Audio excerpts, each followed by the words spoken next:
The plane tree. Once upon a time, two boys were walking along one summer day.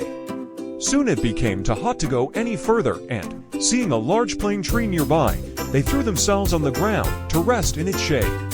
Gazing up into the branches, one boy said to the other, "What a useless tree this is.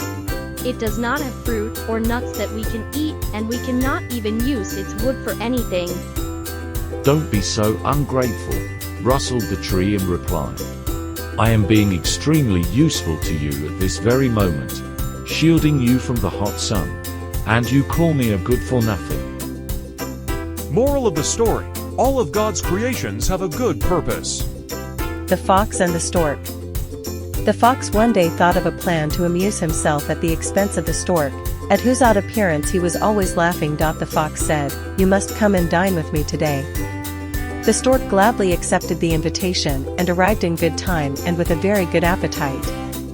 For dinner, the fox served soup, but it was set in a very shallow dish, and all the stork could do was to wet the very tip of his bill. Not a drop of soup could he get. The fox enjoyed it.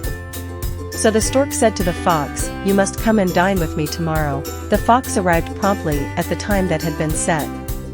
The stork served dinner, but it was served in a tall jar, with a very narrow neck.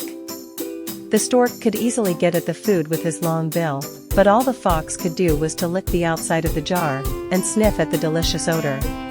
Moral of the story: do not play tricks on your neighbors unless you can stand the same treatment yourself.